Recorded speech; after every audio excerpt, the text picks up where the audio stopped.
Welcome back to Wayland Gymnasium at Fort Lewis College in Durango, Colorado. Bob Bonner, Rico Block with you on the Skyhawks Sports Network, streaming live this weekend. The Skyhawks Invitational preseason volleyball tournament, streaming live on YouTube this weekend. Rick, I'm a YouTube star, just like my grandson now. You're going to be an influencer, Bob. You're going to make millions of dollars being an influencer. Now that part would be all right. Can I make millions of dollars without actually influencing anybody, though? No, you have to influence. See, I think I'm a bad influence, so I don't think that'd be a good thing. I don't know what that means, being an influencer, but I know you have to influence. You know, I just know from being the oldest of 5 children growing up, just influence is a bad taste because you got to be a good influence on your brothers and sisters. Yes. So the last thing I want to be is an influencer. And then all of a sudden I found out all those years I was being an influencer on my brothers and sisters, wasn't getting paid anything for it. And now teenagers get millions of dollars to be an influencer. My sister used to influence me. Did she get paid? Until I got big enough to influence her back. Yeah, I'm too dang old to influence anybody anymore. Hey, we've got some good volleyball action coming your way all weekend from Durango, Colorado. 3 games of this 12-game tournament in the books. We've got 5 other teams in town to challenge the Fort Lewis Skyhawks in this tournament this weekend. We've got the Angelo State Bells. That game's coming up right after this one, Fort Lewis and Angelo State. The 2 teams on the floor here. We've got Southwestern Oklahoma State Bulldogs and the CSU Pueblo Thunderwolves. And a couple of teams we just saw close out. The East Central University Tigers out of Ada, Oklahoma, and the Texas A&M International Dust Devils.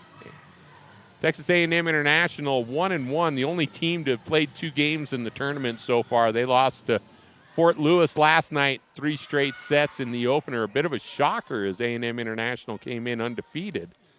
But they were able to rally from that loss to beat East Central in the previous game.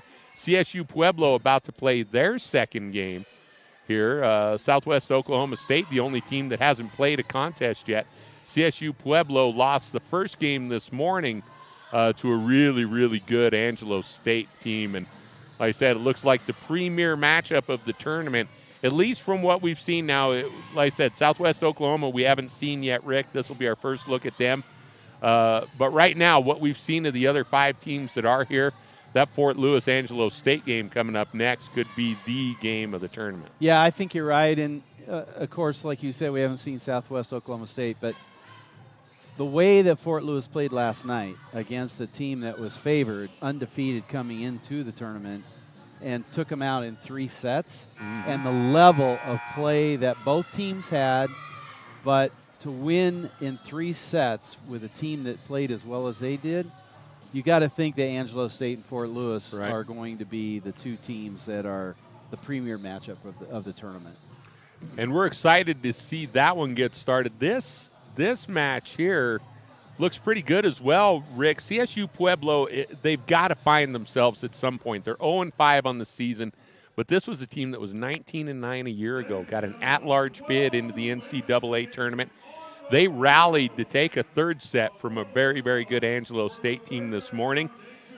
Interested to see if they can put it all together against what's a good Southwestern Oklahoma State team. They come in 3-1 with the reigning Lone Star Conference Player of the Week on their roster.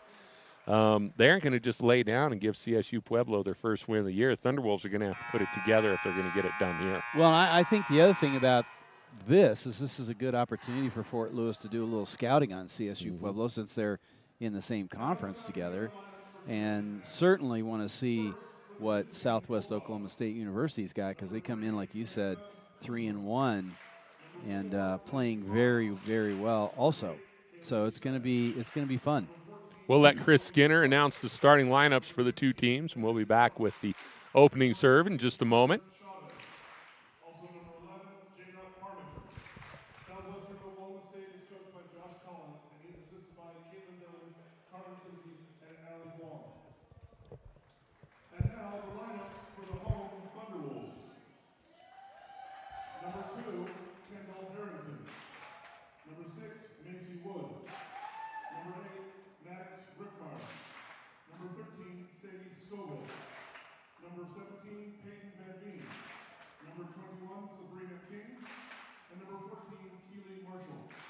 CSU Pueblo is coached by Austin Alvarez. He is assisted by Andrea Walters.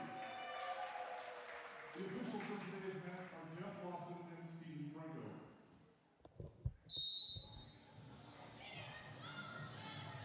So there's your starters. Good match coming your way. As we said, the ranking Lone Star Player of the Week is Lacey Mott. Only a 5'6" outside hitter, Rick, out of Waxahachie, Texas. You got to love being able – anybody who gives me an excuse to say Waxahachie, Texas is someone that I'm going to root for a little bit. I've never been to Waxahachie. I don't have to go to Waxahachie. I just want to say it. I don't even know where it's at. It's in Texas. Yeah, a little bit east of Haxie.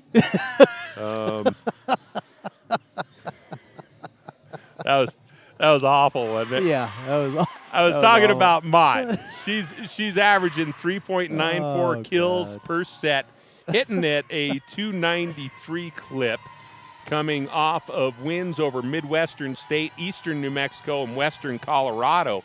So this team has knocked off an RMAC opponent already this year. They victimized the girls from Gunnison a week ago. And CSU Pueblo, there is Southwestern Oklahoma State looking to add another RMAC notch to its belt here. CSU Pueblo looking to earn their first win of the year. They're going to stick at libero with the senior, Keely Marshall. She didn't get the start there. They started Maddox Rickmeyer at the libero in their first match of the day. They've got Rickmeyer on the floor, but she'll rotate out front row with somebody else, Rick, and they'll keep Marshall, the senior, on the floor. She seemed to be a steadying influence in that third set that they were able to win against Texas A&M International. Well, Southwest Oklahoma State's going to get the serve first, and we'll see what CSU Pueblo can do on defense here. I would imagine they just want to try and keep it as close as possible and then take advantage of any opportunity they can to win the match since they lost this morning. The setter, Terez Chavez Jr. She went to Sandra Day O'Connor High School. There's a few of them scattered around this part of the country. There's a big smash from Maddie Clark, the 5'11 junior from Overland Park, Kansas. Clark puts the Bulldogs on the board first, and Chavez will serve it again. Drops that one down in front of the libero, but really nice spike by Kendall Harrington, sophomore out of San Antonio, Texas. That's a nice place. Mm-hmm. Set up by a nice dig from Marshall, and now Harrington, the lefty, will step back to serve. Nice serve. On the receiving end, Clark with the error there. You know, I was walking across the court on the way back and from our break, and you really don't get a good perspective how fast that ball's coming. And, you know, I was there while they were warming up, and I'll tell you what, those balls are coming in fast. Yeah. Coming in hot, man. Rickmeyer unable to handle that one. And the other thing you get a feel for walking across the floor is the size of the athletes, too, right? Sitting up here above them, you don't realize how tall some of these girls are. Oh, yeah. We're talking intimidating height. Boy, there's a nice set from King in the middle. She sets up Wood. Wood, the freshman out of Sandy, Utah, gave him some good minutes in that third, fourth set against Angelo State this morning. This team did play much better for the third set and about half of the fourth set against Angelo State. So far, that appears to be the effort they're getting in this match. That is a tough serve. It's another ace. Beats Parmenter, Permenter, the libero. She's a freshman as well, only 5'5", out of Amarillo. This Southwest Oklahoma State roster doesn't come at you with the size that some of the other teams in the field seem to. At least not universally across the board. There's a ball sent across by Mott. Speaking of which, she's their leading hitter at only 5'6". Mott fills up from the middle and runs right into the big block there of Van Veen.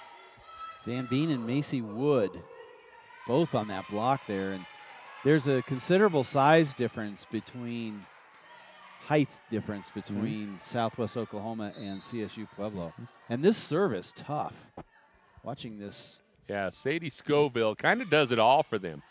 Yeah, it's kind of a knuckleball, comes over the net. I don't think you know which way it's going to go. Mott with a cross-court smash. Dug out by Marshall. Van Veen crushes it to the deep corner. CSU Pueblo rolling early here. And, you know, this is where maybe having a whole match under your belt, you've got some rhythm and stuff, and we're looking at Southwestern Oklahoma State trying to play catch-up a little bit here, Rick. Well, looking at their roster, their tallest player is 6 foot, and she's not even one of their starters. Well, they do have a 6'2" player, excuse me. Yeah, they've got Smith and Sparks on the bench at 6'2" each, but, yeah, they trot out Mott at 5'6" as an outside hitter. Who else have we seen? Of course, they're 5'5" in the back row with the libero Permenter, but even Chavez, their junior setter, at only 5'7". Well, Lacey Mott's 5'6". Yeah, that's 3 starters out there at 5'6", 5'7", 5'5". And CSU Pueblo coming at you with Van Veen at 6'3". Scoville even is a front row, back row player at 6 foot. Yeah, and then they have backed that up by 5'11" and 2 players at 5'11", so they've got some serious height. Couple of 5'8" setters. So we'll see what Southwestern Oklahoma State does to adjust. And boy, Permenter is getting picked on a little bit. We saw that last week.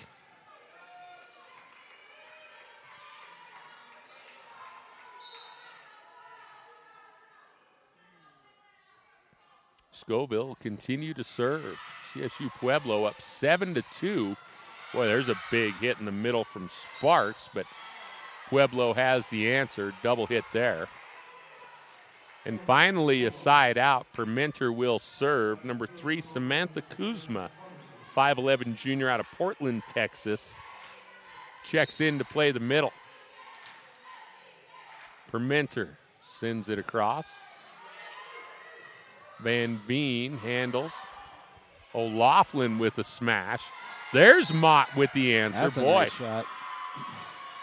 That's all 5'6" of her there to be able to get up and get on top of that ball. Hit it hard enough it came off of 2 defenders on its way out of the gym. They're going to call that. Oh, we're going to challenge? Well, they gave it a point to CSU Pueblo. Well, I would challenge it because I thought it hit 2 defenders. Yeah, not just 1. And we are going to see our first challenge of this match. This is the first challenge from Southwest Oklahoma State here. And if you're just joining us, you haven't heard, this is a new thing this year that the coaches have agreed on, which we support, to try and make sure the right call. And last night we talked about how one call or one incident could switch the entire momentum, and that's exactly what happened. Based on a replay that Fort Lewis challenged, they ended up winning the point and ended up winning that set, and they gave him momentum to move on to win the whole match.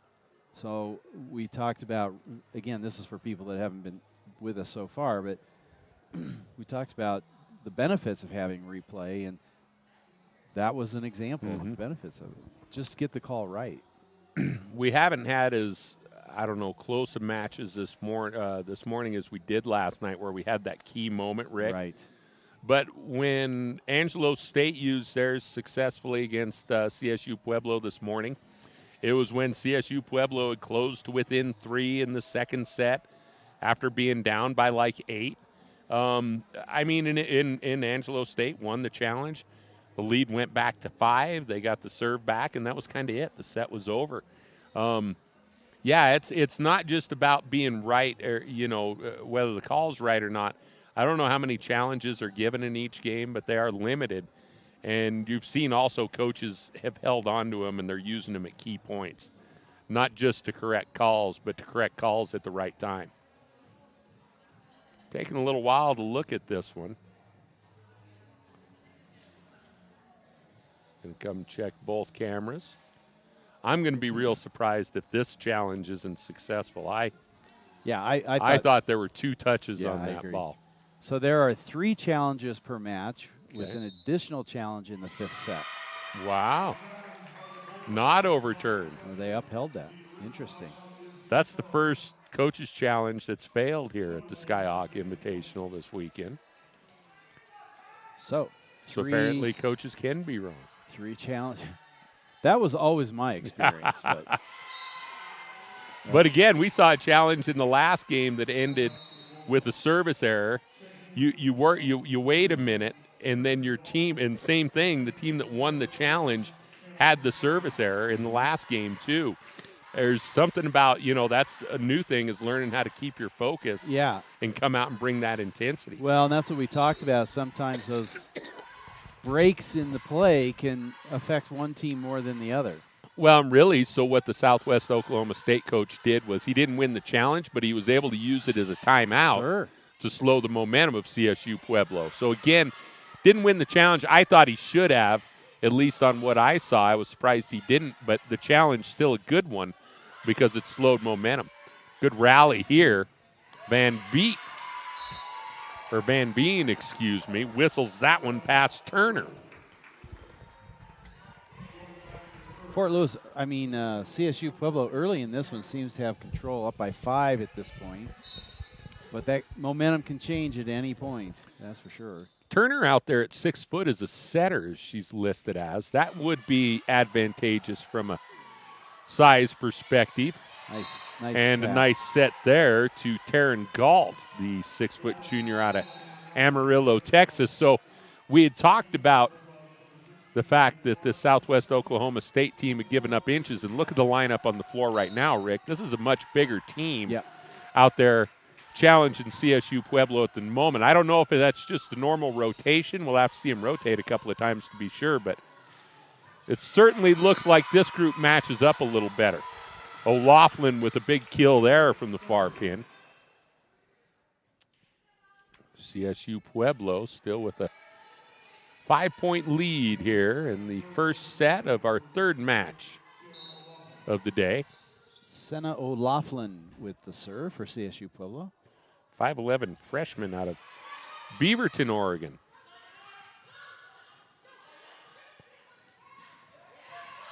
Nice dig there by number 4, Mott. Out. Yeah, Mott plays front row, back row equally well. The smash from Clark was too strong and wide. CSU Pueblo just much crisper right now. Again, Southwest Oklahoma State, a team that looks like they're still warming up. O'Laughlin, another serve. There's the set from Turner. Nice back set to Samantha Kuzma. And Turner certainly seems to be paying dividends out there. The bigger setter is stopped the bleeding at least, I think. Gave him a little more size. She usually switches with Chavez, and like I said, we'll see as they rotate if Chavez comes back in. 11-6, Thunderwolves on top. Mott does a nice job of digging that out, gets it up in the air, but nobody can get to it. Smith unable to track it down, or excuse me, that's Galt over there. 12-6 advantage for CSU Pueblo, and Sabrina King, one of their 2 setters, back to serve it.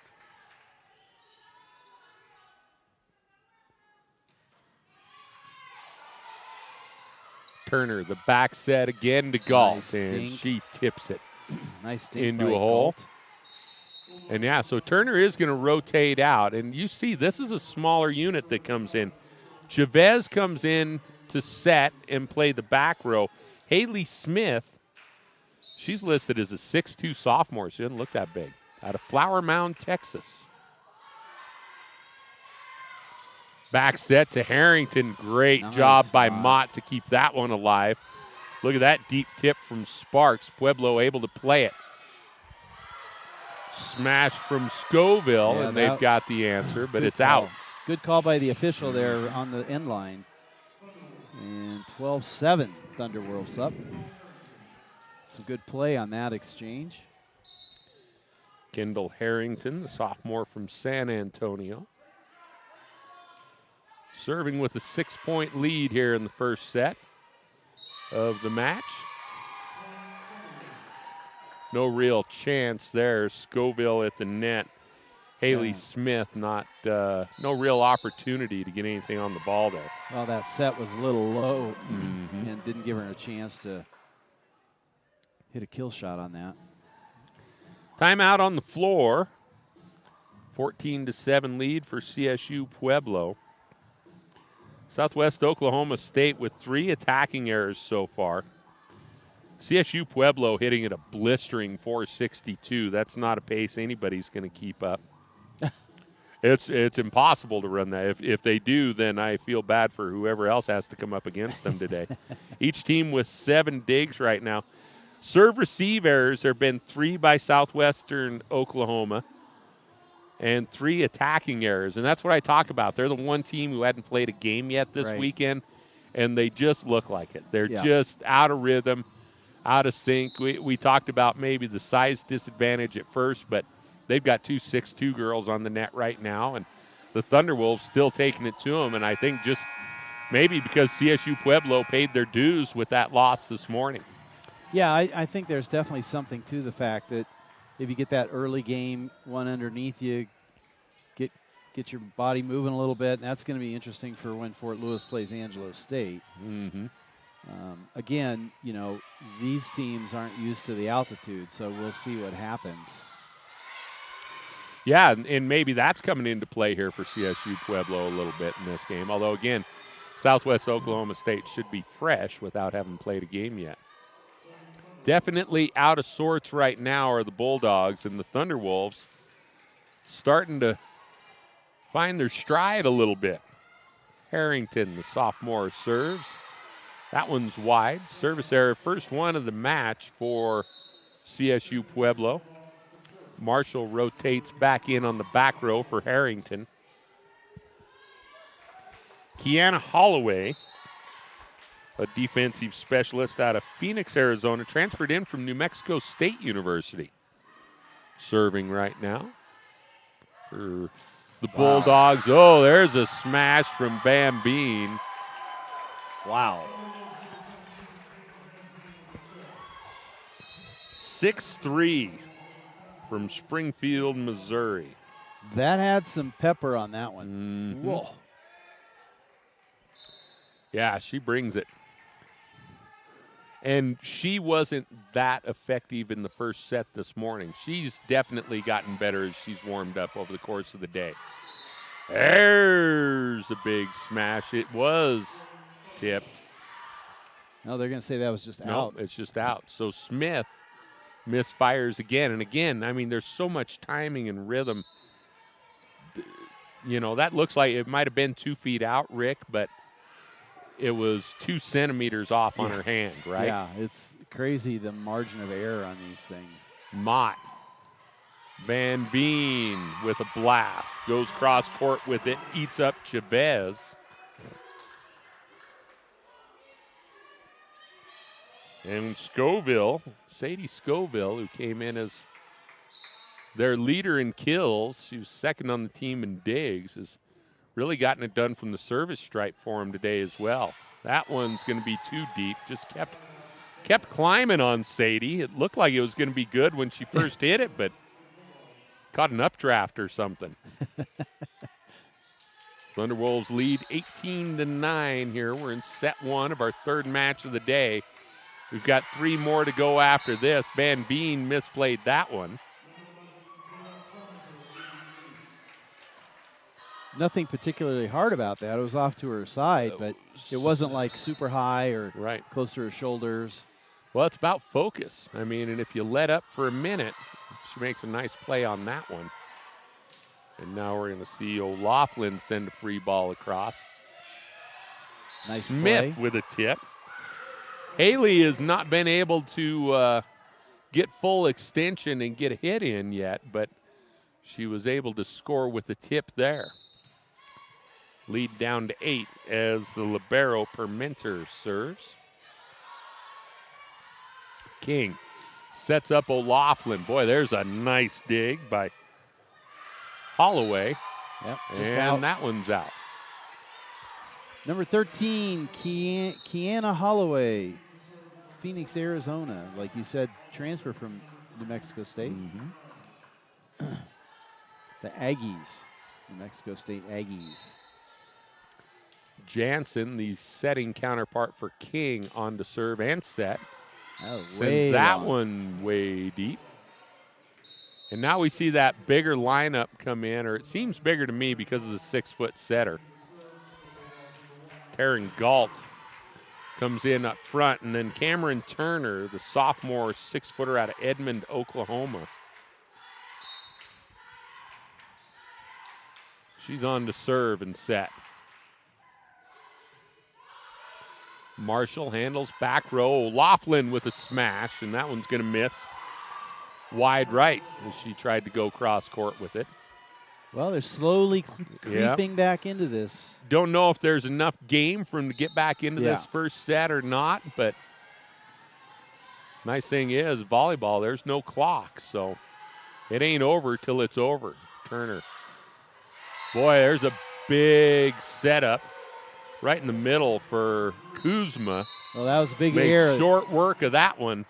That was a big error. They went to get that up in the air for this to be spiked, and instead unintentionally knocked it over the net. It was an easy spike for Oklahoma. Yeah, Kuzma finished that off, no problem. That was her second kill of the match. Just in the first set here, Smith, Kuzma, and Galt with 2 kills apiece for the Bulldogs. Harrington, Van Veen each have 2 for the Thunderwolves. CSU Pueblo with 9 kills to 7 for the Bulldogs. 5 attacking errors for Southwest Oklahoma State has been a big difference. You see that hitting percentage starting to come down for CSU Pueblo. Now down to 421. Southwest Oklahoma digging themselves out of a hole. They're up to .095, still nothing to write home about. 4 service errors for CSU Pueblo has helped Southwest Oklahoma keep it close. But they're running out of time here on the first set if they're going to get all the way back into it and steal it away from the Thunderwolves.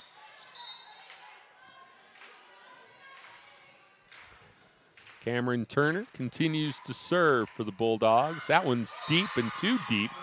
Marshall ducks it at the last minute. Well, and it, just you're not going to get back into it with those. That's Rick. just what I was going to say.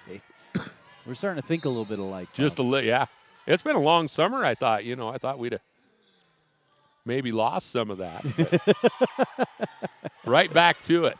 Big Mott with hit. a smash. Boy, she is 5'6", Rick.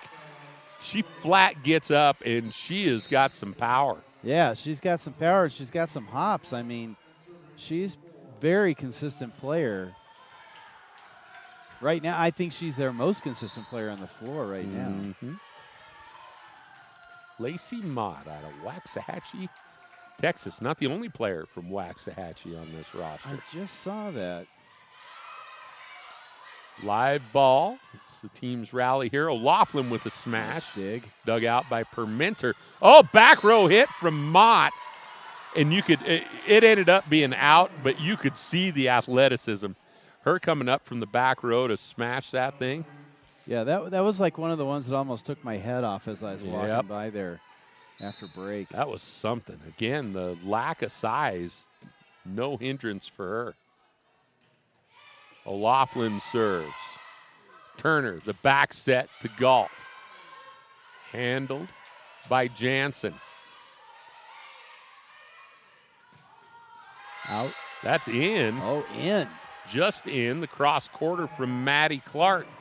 You know, Whether they win this set or not, I agree. Southwest Oklahoma is getting better. They are. And, I doubt they're going to win this one, but they just keep – you can tell they're getting better. Mm-hmm. That's a great point. Yeah, starting to get their rhythm a little bit, get their legs under them. Jansen sets it up for Scoville. Bulldogs handle, no problem. Oh, and what a shot there. That is in. Another great shot by Clark right down the line.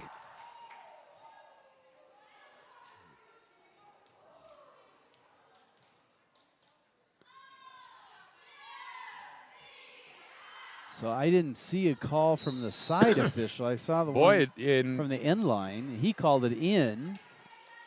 But apparently it's out. Out on the sideline, in on the end line. 22-16 now. The lead's back to 6 for the Thunderwolves, and the setter King will serve. They creep closer and closer to set point here. Turner, quick set, and that one's in. No doubt about that one from Zoe Sparks. The middle hitter from Canyon, Texas, laid that down the near sideline. Therese Chavez to serve for Southwest Oklahoma. Wonder how Sparks got away from West Texas A&M. Nice serve. Nice serve. Really nice serve. Dropped it there in front of Richtemeyer. And they keep hanging around. They've cut this to 4 when I thought it was going to be a walk. Yeah, it was, 8 or 9 or 10? I mean, and again, no clock in this. Even if you lose the first set, it's about getting better. Boy, there's a great finish. King with the excellent setup to Wood. The quick set in the middle. Van Veen going to check back in for Marshall. Side out now 23-18 as Harrington steps back to serve.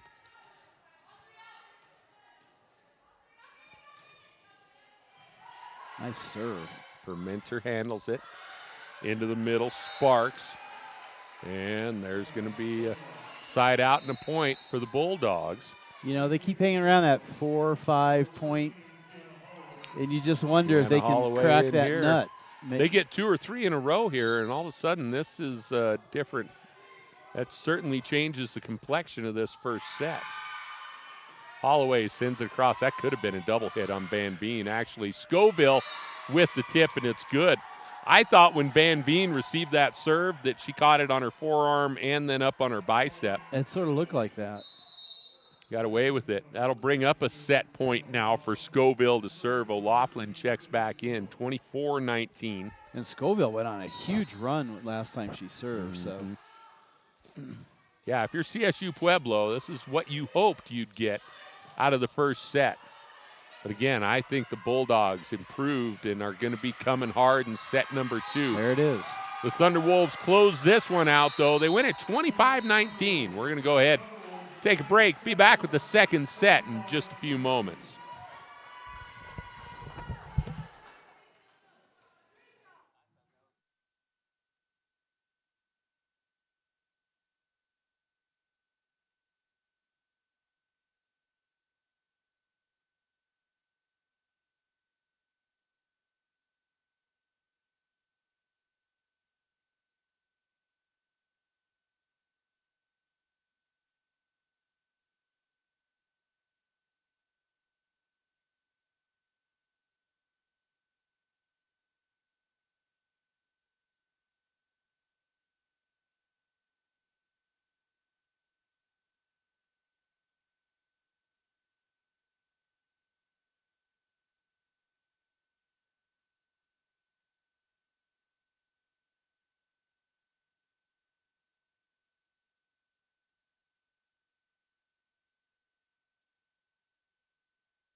Welcome back to Wayland Gymnasium here at Fort Lewis College in Durango, Colorado. Bob Bonner-Rico Block with you at the Skyhawks Invitational preseason volleyball tournament.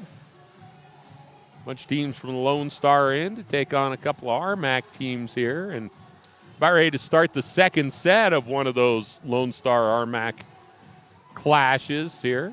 RMAC holding serve at this point, CSU Pueblo. First set winners 25-19 over the Southwest Oklahoma State Bulldogs. And Rick, you think Pueblo looks good? They got slapped around pretty well by Angelo State to start the day, but yeah, I think they found a little rhythm and are playing much better than they did this morning. Well, we'll see what Angelo State does. It's going to be their second match against Fort Lewis in their first match coming up after this one. And you got to wonder if there's any sign of fatigue or if the advantage is because they got to play a game earlier. So who knows? I think we saw Southwestern Oklahoma get a lot better towards the end of that first set. Now that they're warmed up, it's going to be interesting to see what the outcome of set number 2 is. Nice rally to start the set. Both teams able to keep sending it back and forth. Boy, Van Veen tries to tip it, but doesn't get it over the double block, and then Scoville gets into the net. First side out and point goes to the Bulldogs. And Holloway will be in to serve. Kiana Holloway, the 5'4" junior, transfer out of New Mexico State University. She's from Phoenix, Arizona.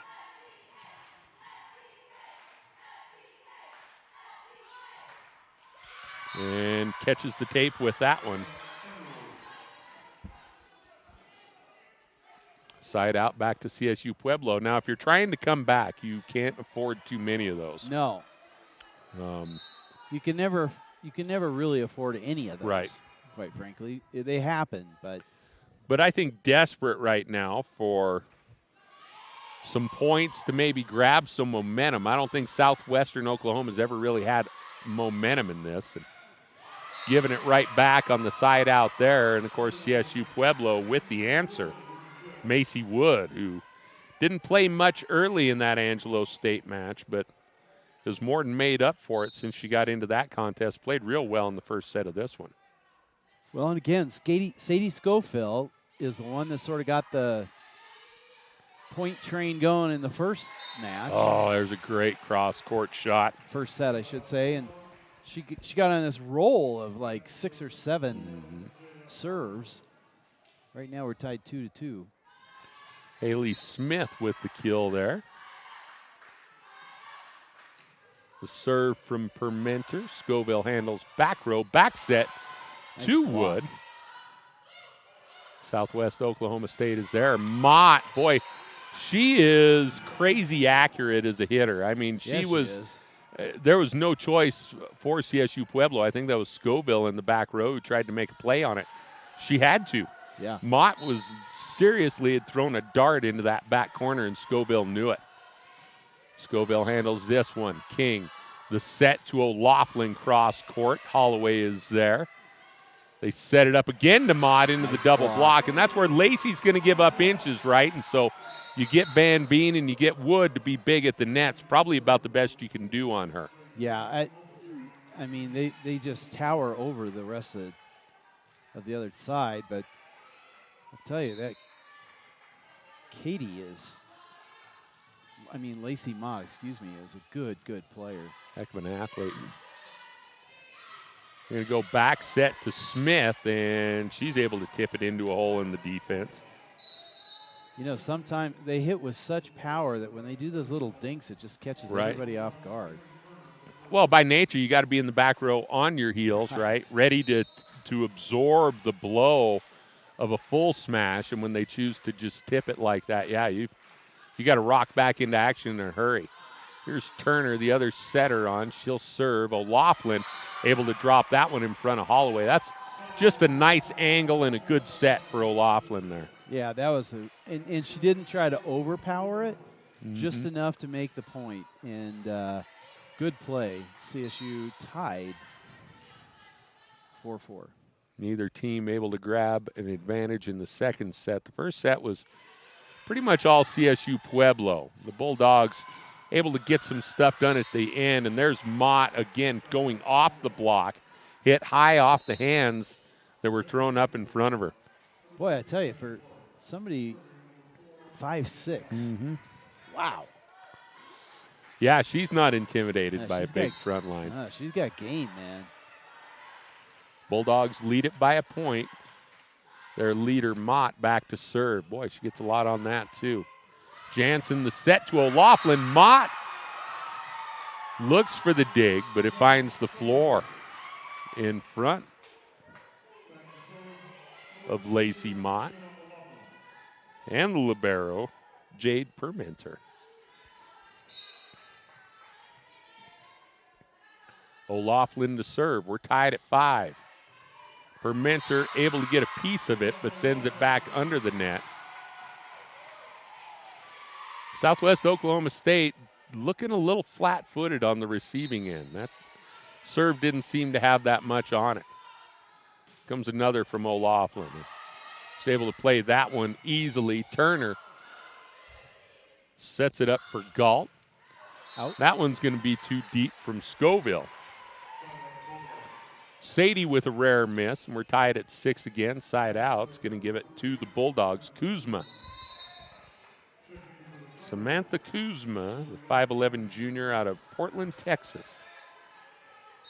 Haley Smith checks in for CSU. Excuse me, I take that back. Nice serve there. Yep, Marshall mishandles on the back row. Rare for a libero to do that. Kuzma from Portland, Texas. You suppose anybody from Texas ever went up to Oregon and said, y'all got it, Portland too? Harrington, full swing. Big block there. Sparks and Clark. Sparks and Clark. Throw up the wall. Sounds like a law firm. I was just thinking that. Sparks at 6'2" and Clark at 5'11", both juniors. Boy, Kuzma's got something on the serve. That's we've seen enough of Marshall to know what a steady hand she is on the back row. Yes. And Kuzma has handcuffed her a couple of times. CSU Pueblo wants to talk it over. 9-6 now. The Bulldogs have rallied, looking to take set 2 after dropping the first set, Rick. And this is sort of what I expected. I thought we saw this Bulldog team warming up, getting their rhythm. And even though they lost that first set, I think they grabbed a little bit of momentum, and that's carried over into the start of the second. Yeah, certainly at the end of the first set, they started to come back, and if it wasn't for a service error, you know, who knows where that one could have ended up. They ended up losing by 4, I think, or 5. But what did they lose by? It was 19-25, so by 6. But you could feel the momentum changing. Yeah, because this Bulldog team just had all kinds of trouble catching their stride in that first set. You know, but they never looked panicked over it either. No. I mean, we never saw, you know, they've got a pretty good size. They got 4 coaches listed on their roster, and the coaches all have a real good demeanor. And like I said, the players, even when it was obvious they were going to lose that first set, you kind of got the impression that what they were doing was setting the stage for this set. Like they didn't worry about losing the first set. And it's starting to pay off here. Harrington with a big kill there coming out of a timeout. You got to like that if you're Austin Albers. Well, you really got to like it that she's left-handed hitting from the right side, which is just a natural. Just paint that line. Yeah. King, the setter, is back on the floor and back to serve now. The lead down to 9-7 for Southwest Oklahoma State. Mott plays that back row. Turner, the quick set to number 14, Sparks, who absolutely muscled that thing through the CSU Pueblo defense. Almost looked like she was dunking a basketball. Yeah. Nice, great placement. Yeah, and that, when a set's that good, it almost looks like you cheated. Yeah. I mean. Yeah, you're absolutely right. Harrington rises. Oh, great challenge at the net there by Clark. And 4 hits on the CSU Pueblo side. Therese Chavez. I think coach is going to challenge that. Yep. He's going to, That should be a challengeable call, I would think. Referee's trying to talk him out of it. trying to say. You get 3. We looked this up. You get 3 per match. They did talk him out of one this morning. It was like 19-11 in the 4th set. I mean, it was. They're gonna review this. They are going to go ahead and review it. You get 3 challenges in a match and a 4th if it goes to 5 sets. This is their first, I believe. He's going to challenge whether this was tipped or not. No, yeah, because we saw Southwest Oklahoma lose a challenge in the first set. Immediately after which, CSU Pueblo had a service error. Yep. So, yeah, that's something I've seen play out a couple of times today where the challenge itself, and you see this in the NFL, where the challenge, sometimes just use it as a timeout, as a momentum check. And I've seen that happen twice here today. For the most part, we've seen successful challenges here in our first weekend of play under the new rules at Wayland Gymnasium, including a big one from Coach Ghidra Tarnaskaita last night that helped the Skyhawks topple Texas A&M International. But literally turned the tide of that game. But, I mean, that is one thing you look. I mean, challenges in any sport, I don't care, hockey, football, baseball, probably not as big a deal to be used this way, but most sports, basketball, they're used as extra timeouts also. I mean, I don't know whether that's an unintended consequence of setting up a challenge system, but any coach who's worth anything at all knows how to use those as a timeout when he needs them as well. That's something you factor into whether or not you call them. Well, absolutely, and you can see that when I used to do this, and when I coached baseball, I would intentionally call a timeout to go talk to the pitcher just to disrupt the rhythm of the other team, and batter in the box. You call timeout and step out just to break the rhythm of the pitcher, right? We are feeble-minded human beings, and little tricks like that work on us, Rick, and good coaches know it, and that's regardless of whether he wins this challenge or not. It's an 11-7 lead. CSU Pueblo, after winning the first set, is in real danger of having this second set slip away. Yes. And all the hard work of the first set goes away because all the momentum then belongs to the Bulldogs. And they're going to say do-over. Do-over. Can't tell. Now, you would think if they couldn't tell that they'd go to the original call, right? So there, I mean, now that's something we see in other sports. If it's not conclusive, the call stands, we're just going to play this one over. Now, that's the first time we've seen that this weekend. Chavez serves it up, and there's the block. So that challenge, I don't think, I'm assuming he keeps that challenge, right? Because he didn't necessarily win it, but he didn't lose it. But in that regard, you got to say the Bulldogs won the challenge because they were able to win the point after. Well, and now they're up by 4, and you sort of called it. You're like, I expect them to play much better this second set. Harrington, it was tipped. Sorry, Rick. No. Sparks got a piece of that one. You're absolutely right. It was tipped, and point over to CSU Pueblo, and they need to get a few points on the board here, get some momentum going. Harrington's been really, really good for them today. She's gotten stronger as the day's gone on. Boy, and that one's just a bit too strong from Smith. 6'2" sophomore, went to Nova Southeastern University. They have a back-to-back men's basketball championships. Really? D2, that's your D2 men's basketball champions, Nova Southeastern. Undefeated last year, I believe. Poorly mishit on that. But apparently they can't hold on to volleyball players because their 6'2" sophomore, Haley Smith, went to greener pastures in Oklahoma. And if you got greener pastures in Oklahoma, you got to go. Yeah.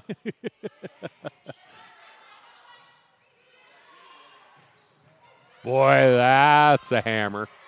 I don't know when that one will come down. Oh, what a That's great, it's a fun rule in volleyball. Yes. If you get up in the rafters and it comes down on your side, you can play it. It's like pinball up there. Yep. Especially with the lights here. If it gets to the other side, it's out. If it gets in the rafters, it comes down on the other side of the net. But it comes down on your side of the net, you can play it out of that stuff. And, man, I've seen some incredible plays over the years because of that. Southwest Oklahoma State up by 2, make it 1. Van Veen's been pretty quiet this whole match. She played big in the first She set. had the big points early in the first set. That was a big one there. We hadn't heard from her in a while. And it gets CSU Pueblo back to within 1. Their star, Scoville, back to serve. Permenter had a little trouble with that. Mott. Scoville up to the challenge. The back set to Van Veen. Mott again into the double block. Sent Great right block. back down, and Sparks couldn't handle it. That was a great block by number 17, Peyton Van Veen. Yeah, she and Wood have been a wall Yes. up there. And that Van Veen and Wood were really big as blockers in that first set. And they've come up again here and tied it at 12. Valdez has to scramble to get that, keeps it alive, but can't get it up in the air enough to get it across. Well, and here we go. CSU Pueblo takes the lead on that point. But they were down like a 5. Yeah, all the momentum right now with the Thunderwolves as Coach Josh Collins wants to talk things over. Southwest Oklahoma State had everything going their way this set. It was really playing out the way, yeah, you said it, the way I expected it to. Yeah. Hats off again to CSU Pueblo. This is a scrappy team. We saw them fight back against Angelo State this morning. They didn't win that one, but you got to give them a lot of credit that they showed the character to even challenge them after getting spanked in the first 2 sets the way they did. Well, and you sort of called it there's a little bit of a controversial call. The coach debated whether or not he should challenge that and really used it as a momentum cracker. Yeah. And that's what happened was he just broke the momentum of Yeah. Southwest Oklahoma. Southwest Oklahoma State got the very next point after that challenge and haven't scored since. Right. 5 straight points have been rattled off by CSU Pueblo since then. So, yeah, nice job by Coach Albers to use that challenge as a timeout. Even though he didn't win the challenge, I think he tilted the momentum a bit in his team's favor. Now let's see what that timeout does for Coach Collins and his Bulldog team. Scoville serves. Permenter sends that one up towards the net. Nice job by Smith to get it across. Here comes O'Laughlin flying in. Boy, great job by Chavez, but sends it right back over the net. O'Laughlin winds and fires again. Wow. Permenter with a great dig.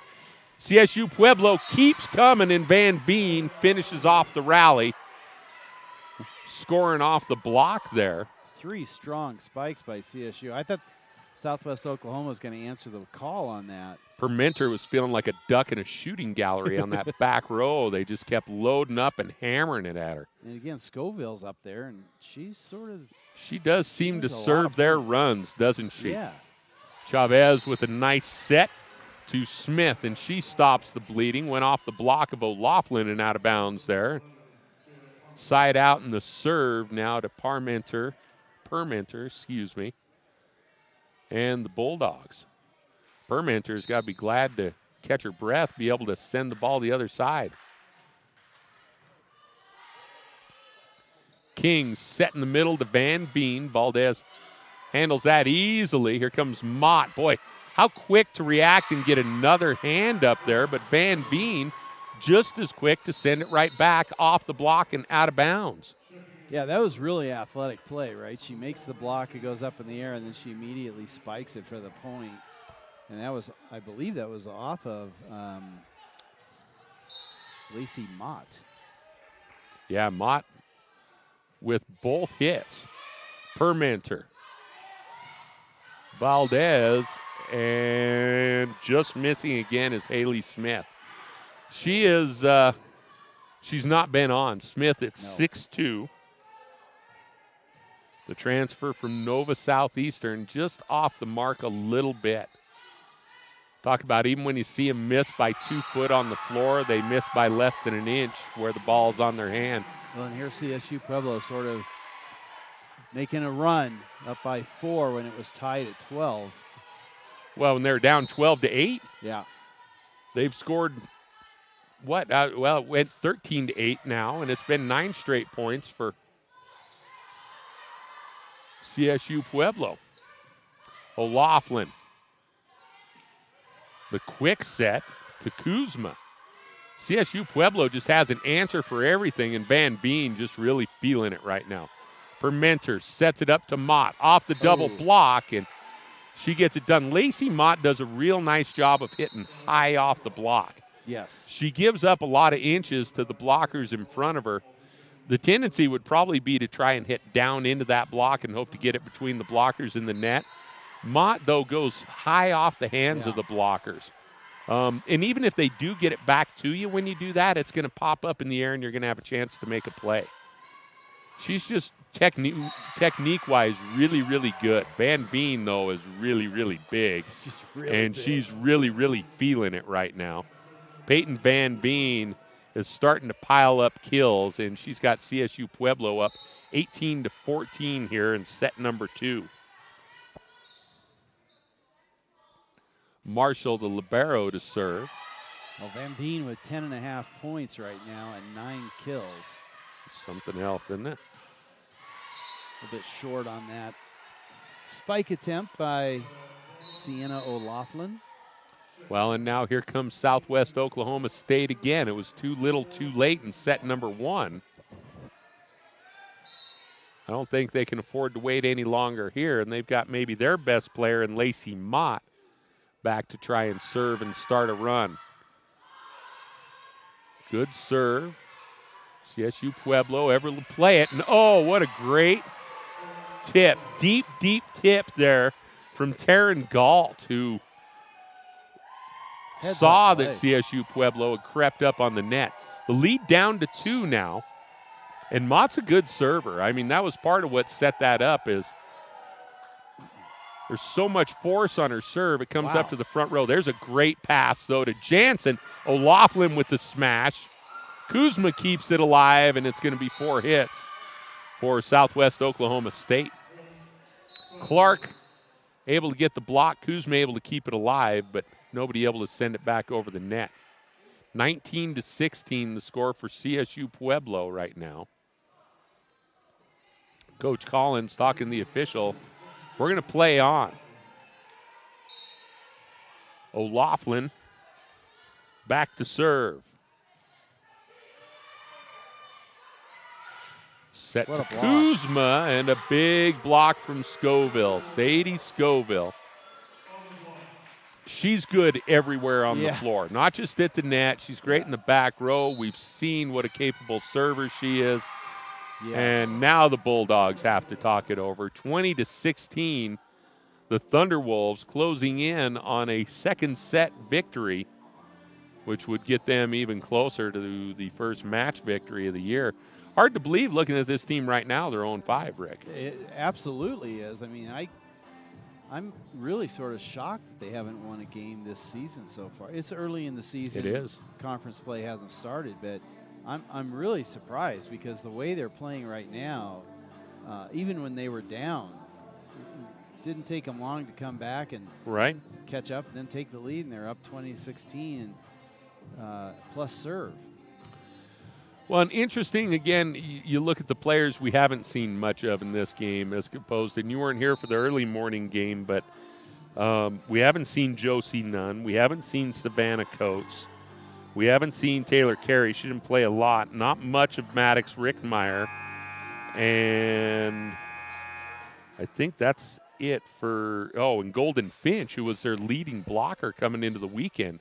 We haven't seen it all here in this afternoon game for CSU Pueblo. So we saw that in the last game. We saw Texas A&M International kind of go with a different group of players this morning after that loss last night. We see CSU Pueblo with a little bit of a lineup shakeup. And they're playing much better. Great dig by Permenter. No, they say it found the floor. Is he going to challenge it? But here's the bad thing. He challenges, and the best you're going to get is a replay right now, which at this stage in the set, you maybe need to do it anyways. Permenter swears up and down she got it.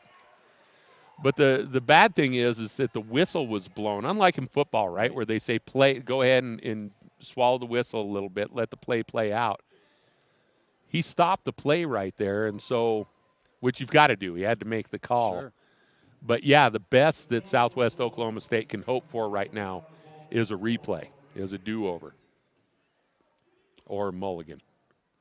My golf game is such that I don't want to use golf terms anymore, though, Rick. You know, it's been a depressing summer on the links for me.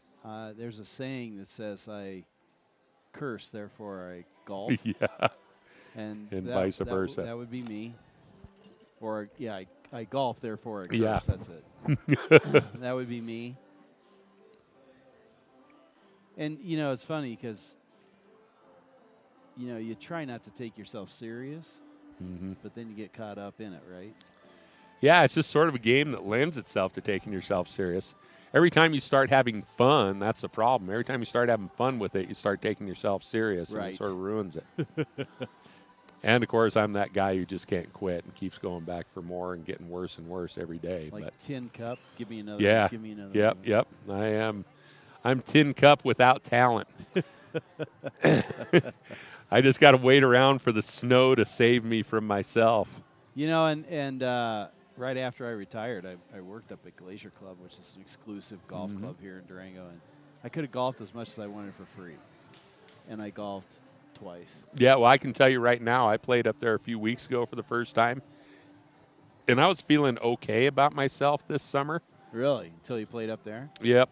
And there's no such thing as playing for free on Glacier because you're going to leave 20 balls on that sucker every time you play.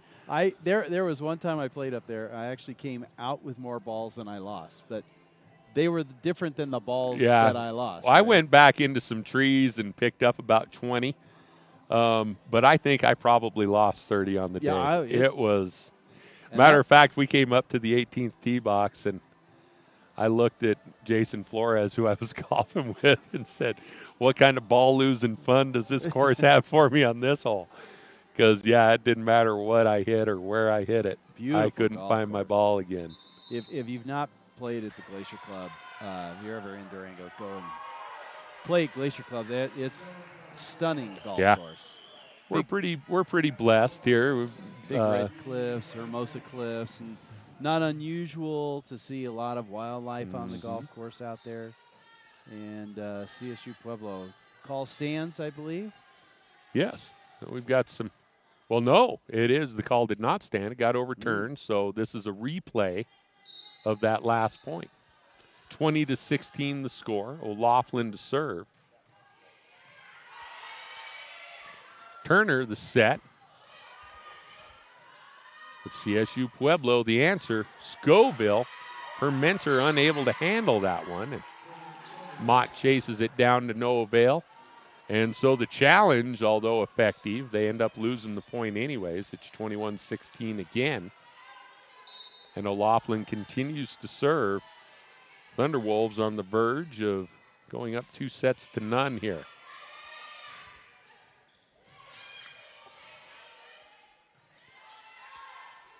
Harrington winds and rips. Mott keeps it alive, and now Turner. It's going to be 4 hits, though, as Kuzma chased it out of bounds. Was able to save it back into Clark, but the Bulldogs were out of hits on their side of the net. Sienna O'Laughlin doing a good job on the serve. Another point. O'Laughlin looks much better than she did this morning. And she looked much better late in that match this morning. She was one who sort of found her rhythm as it went. There's a kill by Taryn Galt to keep the Bulldogs' hopes alive for a comeback here in set number 2. Kuzma back to serve. Rick Meyer in for CSU Pueblo.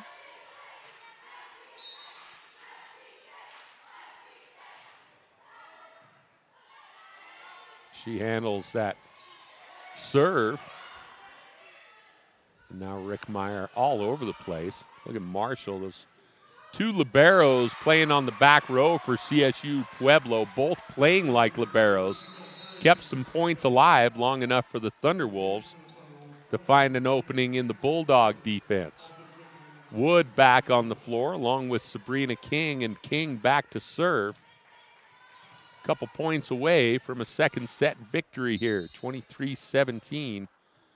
Thunderwolves on top. King, a 5'8" junior out of Parker, Colorado.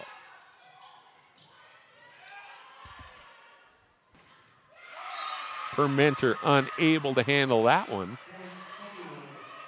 Thunderwolves are rolling, Rick. Yeah. They are absolutely, they took, I don't know if it was Southwest Oklahoma's best punch in this set, but they took a better punch from them than they took in the first set. Yes. And have come back and knocked them to the mat again. The Bulldogs facing a set point here.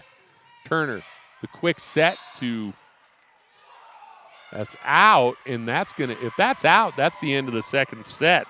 Taryn Galt tried to tip it along the near sideline, and I don't think this is worth a challenge from Collins. He's going to let it go and you're let down, the second set go. You're down 24-17. The chances of coming back when you only get three challenges is coming back 7 points down.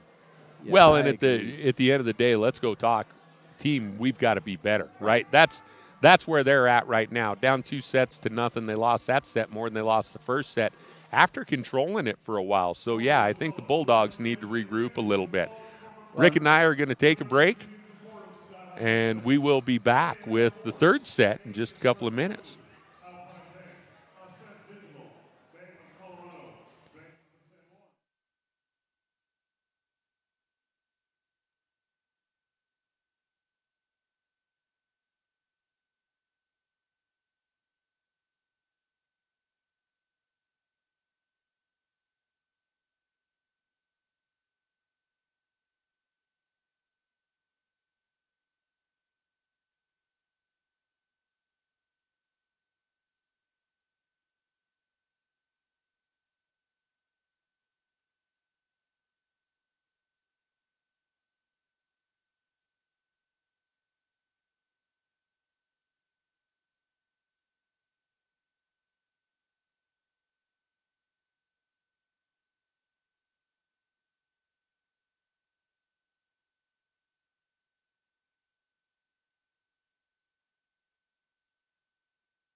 Welcome back to Wayland Gymnasium, site of the Skyhawk Invitational preseason volleyball tournament.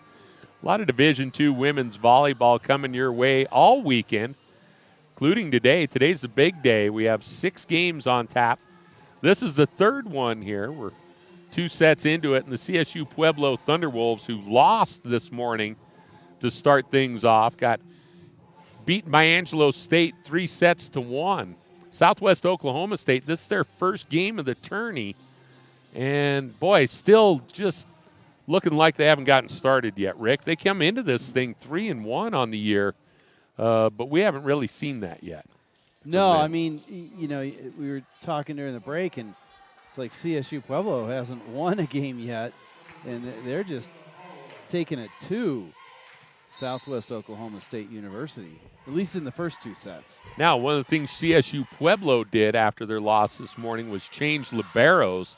We see Southwest Oklahoma State has done that now. Holloway playing the libero. Permenter, just a back row defensive specialist here in set number 3. Permenter handles that one. Nice block. Wow, big block from Wood on the high-flying Lacey Mott. Wood and Harrington up there together. Harrington 5'11", Wood is 5'11".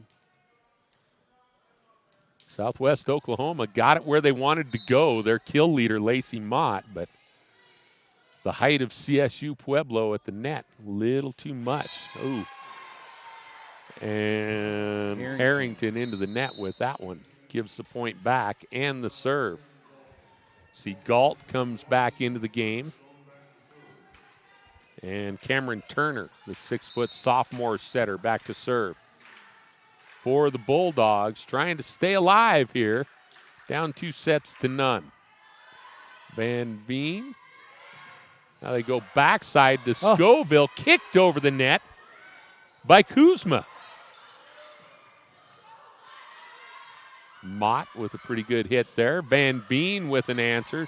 Nice dig by Holloway.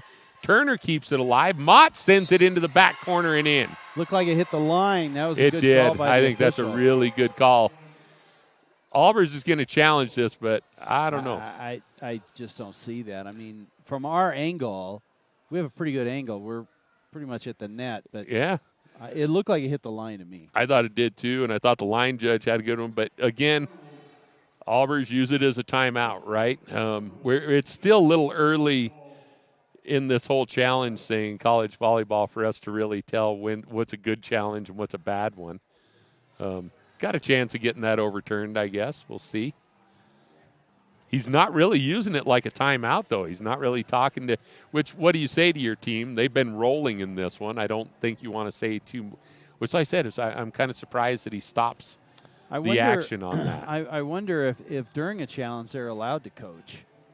Well, I know in football if there's an injured player, they're not allowed to have a huddle. So we can send them to the sideline, but they're not supposed to be coaching during that timeout. So I wonder if that's the same thing here. It doesn't look like either coach is really coaching during this review. But he's not maintaining a distance, so I don't know that there's a rule against it, right? I mean, because now he is coaching a little bit. So, like I said, I do think this is just a straight-up challenge. He thinks they got the call wrong, so curious to see if he's right. The way his team was rolling, though, again, I'm a little surprised that you stop it on that one. But at the same time, when your team wants you to, you got to reward them, right? So I'm wondering where the review cameras are, because you can't have an angle. There's the one up there and the one behind us that are both on the line, Rick. Okay. And then there's one at the net. And then there's the one on the net as well. So they cannot review sideline, I don't believe. I think they can only see the end line. They can see stuff at the net. I don't think these cameras pick up sideline. Which is maybe why we've seen a couple of challenges withdrawn today when they figured out that there's really not an angle that they can use.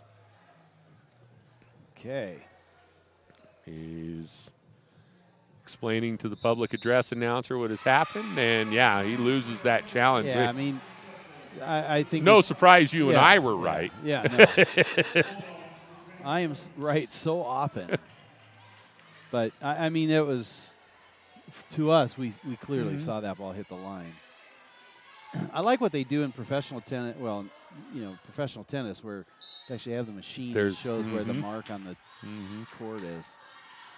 Yeah, professional tennis actually has the actual money to buy that actual machine. Woo! Boy, Wood and Van Veen are really something else at Yeah, the they net are. in this match. They have brought more energy than anybody looking at them from across the net. And I think that's been the difference in this match so far is the energy of Wood and Van Veen up front. Sadie Scoville is just good everywhere, though. See her back serving again. Permenter handles back row. Galt off the tape, easily played by King. Set it to O'Laughlin off the block. Scoville keeps it alive. Van Veen down the sideline. Holloway able to get it across the net. CSU Pueblo reloads. Van Veen into the double block. Thunderwolves will take another stab at it. O'Laughlin with a Great smash. play. Permenter comes up with it. Nice little back set. Kuzma just able to get it across zone. Here's Van Veen. Rocks it cross court. Turner on the receiving end. Now Mott off what the a great block point. and in beyond the reach of an outstretched Marshall. Great point, great rally there by both teams, and Southwest Oklahoma comes away with the point. Take a 1-point lead. That was really good play right there. Maddie Clark checks in for Permenter. And Lacey Mott back to serve for the Bulldogs. They hold a 1-point lead. They led for much of that second set before CSU Pueblo come back. Nice job by Marshall to get it across after Scoville saved it out of the Thunderwolves bench. King to Wood. Good play on the back row by Mott. Galt off the block. That's a point. O'Laughlin was there, but Galt took it off the side of her arm and out of bounds. Seems like a little bit of a different energy level with Kiana Holloway at libero. Yeah, she's made a couple of nice plays in this set. Mott, King, the back set to Wood. Boy, off of Clark, and Wood is playing really, really well, Rick. I mean, Yes, she is. really. This is the first we've seen, I think, of Josie Nunn in this match. Number 3 comes into play front row. They actually rotate Wood out. Jansen into set. If Nunn's been in the match, she's been quiet. Jansen serves that one into the net. CSU Pueblo down by 2, up by 2 sets, though. Down by 2 points in set number 3. That's Kuzma back to serve. O'Laughlin going to give it to Van Veen for a back row hit. Kuzma sends it right across. And I don't know if that was O'Laughlin or Nunn up there to put it away, but easy pickings for the Thunderwolves on the errant pass from the back row of the Bulldogs. Keely Marshall, the 5'5" senior. That's a big serve. Yeah, it is. Mott able to handle. And then Sparks in the middle sends it across. O'Laughlin with a big hit into the double block. Southwest Oklahoma able to get it across, and now they'll tie up at the net. Marshall keeps it alive. Harrington gets it across. Cameron with the tip. What a nice Boy, play. Galt comes cross court right at the net. Eats Harrington up. Not much that Kendall Harrington could do with that one. Southwest Oklahoma State leads it by 2, 6-4. It seems like every set has been more competitive than the last. At least early in the set, I should say. It's number 18, Chavez, in to serve. It's another point for Southwestern Oklahoma. Up by 3. With the exception of Mott, though, we don't really see that explosive hitting from Southwest Oklahoma that we've seen from CSU Pueblo, where you're afraid for someone's safety, something like that. O'Laughlin. Kuzma's had episodes or Couple. points where she's excelled. But yeah, I agree with you. But yeah, it seems Mott. like Smith, Galt, have not really, even Clark and Sparks have not really been able to get going, get full extension on Agreed. anything. Comes O'Laughlin. Handled by Clark. They get it right back to Clark, who tips it across. Scoville, no problem with that one. Harrington. Mott receives in the back row. Here comes Clark. Ooh. And again, just, well on top of that ball, obviously. And Augured that one in on her own side of the net. yeah, no rhythm to the Bulldog attack right now. I say you can just tell their hitters aren't getting extension. The timing's just not there. They lead it by a point here in set number 3, but you get the impression the Thunderwolves can come back whenever they're ready. Yeah. There's a good role play that time to Smith as she faked like she was going to go inside of the setter, and then it turned out being a back set. She was able to bend it in around the pin, get the side out for the Bulldogs. Permenter playing back row specialist here in this set after she served as a libero for the first 2. Back on to serve here. Scoville into a double block. Nice job by Chavez. And Mott can't get up there to make the play on it as the set was out of her reach and, not high enough for her to get there. I was surprised a little communication there that Sparks didn't just play that. Sparks was standing right there. And, again, just seeing there's a whole lot that I think Coach Collins is going to be able to talk to his team about when this one's over. I think communication could have been better. Just all the way around, they're not really clicking as a team right now. Sparks gets that one across with not much on it. Harrington hammers that one into the blocks off of Sparks and Mott. Well, for me, I think Harrington's been the factor in this match. Mm-hmm. I mean, her being left-handed, she comes in from the right side, and she's just such a great spiker. Oh, that one catches the tape. Mott does a nice job to play it. And that smash from Smith is going to be wide right. Her accuracy has just been non-existent in this match. And you got to know that she's better than that, right? Yep. 9-8, CSU Pueblo has gained the lead, much as they did in the second set. The first set was all Thunderwolves. But the match, for the most part, has been all Thunderwolves. This Southwestern Oklahoma State team is just not able to get it going. No, they haven't been able to really generate anything. And even when they had the lead of 4 or 5 points, it just slipped away. They weren't able to maintain that momentum to carry them to a win for that set. And CSU Pueblo, I mean, I mentioned it before. I just can't believe that they have not won a match. Yeah, Their first 2 sets this morning against Angelo State, it was believable, but at the same time you could see how good Angelo State was. When this Thunderwolves team came back and stole a set from them, I was like, okay, this is maybe the team that made the national tournament last year. And yeah, they're definitely looking like, and again, I don't know how good CSU Pueblo is looking right now as much as the Bulldogs are struggling. I know there's a better product that can be put on the floor by Southwestern Oklahoma State, but no energy at the net right now, no communication. They're just on their heels with everything. And again, their first game of the tournament, every other team has played at least once. Might have a little something to do with it. Big hit from Sparks there. But then CSU Pueblo keeps scrapping. Wow. And finally it goes out off the hands of Wood. But that hit from Zoe Sparks was probably her best one of the match.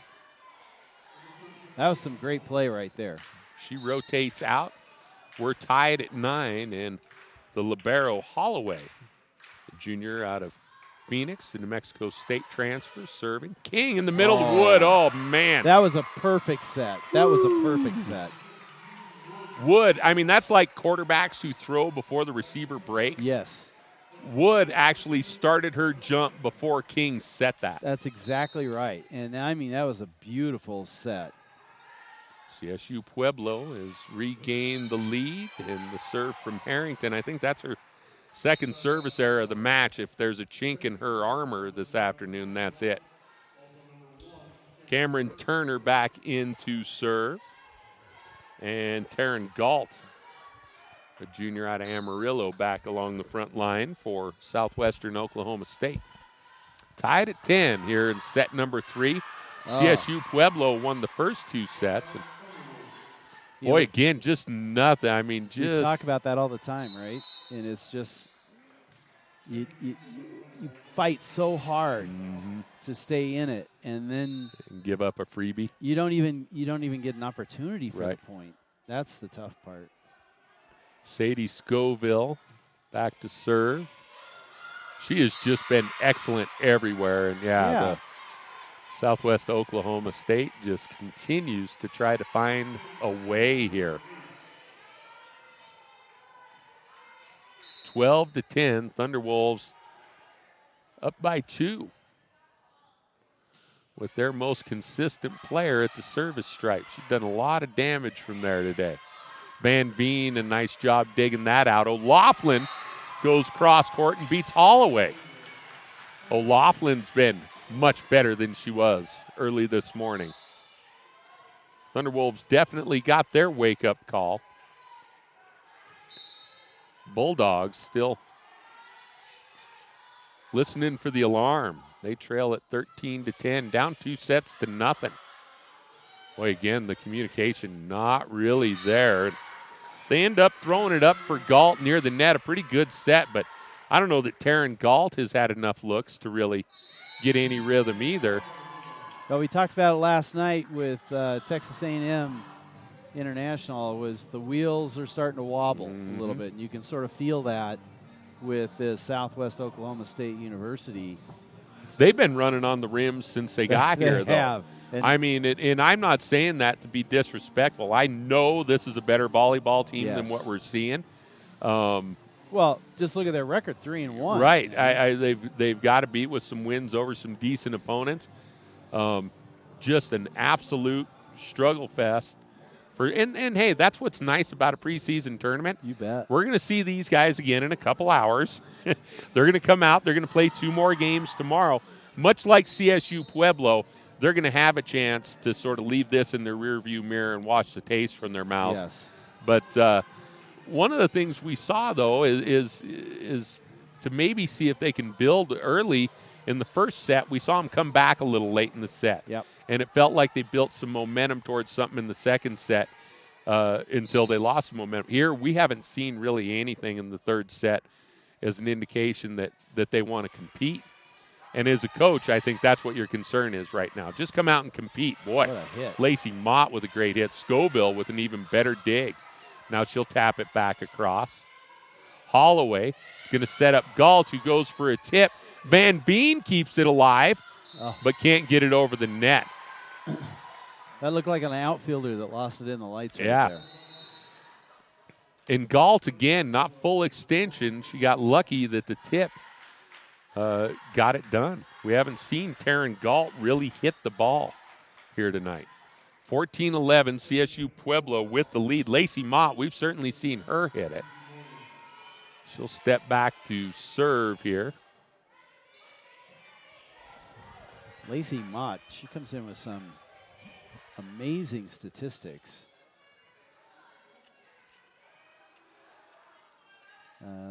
Lacey Mott she has a service receive of just 2 errors in 103 chances. Yeah, isn't that something? That's amazing. Yeah, she's one of those really versatile back row, front row. What she does on the front row with her leaping ability and athleticism is really impressive. Yes. And so you're not surprised to watch her be excellent on the back row. But not a lot around her here in this first match so of the day. You know, we sort of saw a little bit from, was it Kuzma? Yeah, at times we've seen flashes from Kuzma. Haley Smith, I know, has got to have better in her. See Maddie Clark come back into the game. She was off briefly. Macy Morgan had stepped in, another senior from Edmond, Oklahoma. 3 Edmond, Oklahoma kids on this roster.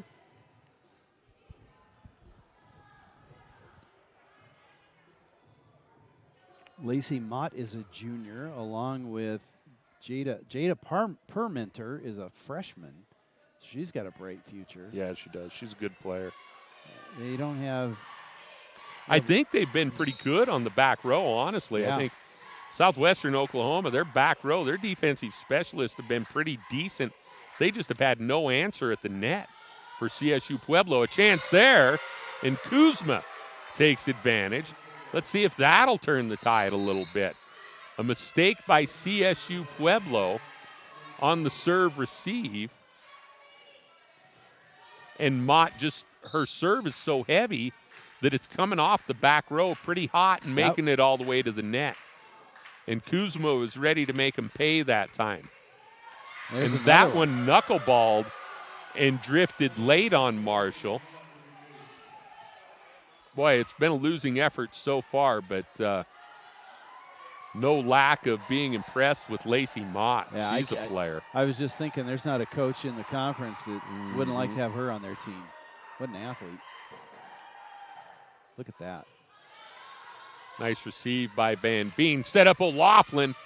Turner can't handle. Well, and again, just so good at the net. No answer for that. CSU needed that point because they were sort of coming apart a little bit, and you get the ball out of Lacey Mott's hands now serving. That's a big deal. Lacey Mott had to have been an absolutely dominant high school player. Gosh. I mean, she had to make people quake in fear in high school. Galt into the double block. Nice. Look at that dig by Marshall. Holloway answers on the other end. Kuzma into the double block, able to dig it back out of the net. Turner's going to set it up for Morgan. CSU Pueblo keeps it alive. O'Laughlin goes cross court off of Morgan's hand and out of bounds. Macy Morgan, a 5'10 senior out of Deer Creek High School in Edmond, Oklahoma. Outside hitter. CSU Pueblo's lead back to 3, and the setter, Grace Jansen. Back on the floor, back to serve. Fort Lewis College, Angelo State coming your way next. You'll want to tune in for that one. Yeah, the two teams who've looked the best so far in this tournament, both of them with wins under their belts in the first 2 games of the tourney. They're going to call push on that play. Point CSU Pueblo, 17-13. Angelo State beat the CSU Pueblo team 3-1 at 9 o'clock this morning. Fort Lewis College took out Texas A&M International. Heavy favorite. 3-0 last night. 2 teams now. It looks like CSU Pueblo is going to win. Texas A&M International just won their last game. So Fort Lewis and Angelo State going against each other tonight will both have wins over teams that have other wins in the tournament already. So I think those are the two right now in day 1 of the tournament. Those are the 2 teams to beat, and they're taking each other on here as soon as this one's over. Nice long point here.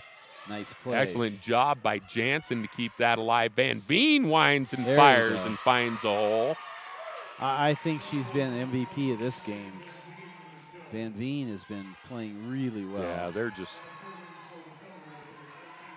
CSU Pueblo has found a rotation that works for them. That's so much what it's about in volleyball. I mean, and at any moment, that rotation could fall apart because personalities come into it. I mean, there's so much about relationships in volleyball. CSU Pueblo's got all the right stuff going on right now. That cross quarter is going to miss from Galt. Closing it out here. 19-14. The Fort Lewis Angelo State game was originally scheduled to start at 3, but we ended up that extra set in the Angelo State CSU Pueblo game this morning. It put us behind by a half hour or so, and it looks like if CSU Pueblo holds on to win this one, we're going to stay behind by about a half hour in our schedule. Yeah. O'Laughlin a little too deep with that one. Looked like we were going to catch up a little bit after the last match, but we're right now 3 o'clock. Right. Yeah, I don't think you catch up. Once you get behind where they leave 2-hour blocks and, each set takes a half hour, the warm-up takes a half hour. I mean, if you end up with a 4th or 5th set, you're just going to end up being behind and stay behind. Probably going to be even more behind before the day's done. I wouldn't be surprised to see this next one go 5 sets, Rick. I would be shocked if it didn't go at least 4 sets for sure. Oh. We know how good Fort Lewis is at home, and Angelo State with those D1 transfers. They are a powerhouse. It's going to be a heck of a show coming your way as soon as this one's over. 19-15, though. 19-16, excuse me. Southwest Oklahoma State would like to stick around for a while. There's another error on serve receive by CSU Pueblo. And Morgan there to make him pay this time. So the Bulldogs saying not so fast. Don't close the book on us yet. Chavez serves again. Jansen, the set. Oh, wow. Harrington with that left hand. You've talked about it a number of times, Rick. And that's something I don't think Southwest Oklahoma State has adjusted to defending the left hand. I mean, it just seems like she has got great shooting lanes for her attacks. Well, this whole match. Yeah, I mean, it's sort of like playing a left-handed player in tennis. You know, you're just not used to it. Ball comes off differently. Different Big angles. block. Different angles, different spin on the ball, and it's hard. And she does a very good job. Nunn and Scoville on that block for the Thunderwolves. O'Laughlin back to serve. Righty with a jump serve. Boy, just missed the back corner. Nice job by Holloway to watch that one go. This is Rickmeyer checking back in along the back row for O'Laughlin. Again, this is not the rotation he utilized in game 1. This CSU Pueblo team is 0-5 right now, Rick. Well, you could sense a little bit of frustration from Coach on that play.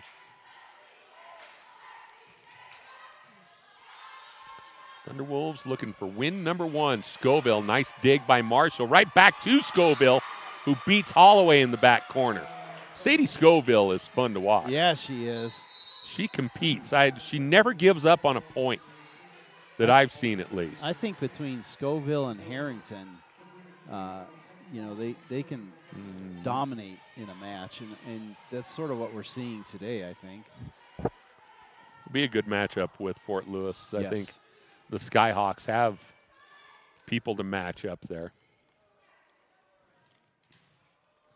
There is a setter for Angelo State that's going to knock your socks off. Oh, really? That's the one I don't know if anybody here has got an answer for. She distributes the ball awful well. And I say that. We saw Natalia Lambos last night for Fort Lewis just have an exceptional game setting. But Angelo State's going to bring someone just as good. That's going to be a really good game. Yeah, I'm looking forward to that. CSU Pueblo with a 22-18 lead. King, their setter, serves it to 23-18. Now he is lit. I can't remember who served it out. No, it is King who's going to continue to serve here. 2 points for match. Oh, trouble again. 1 point.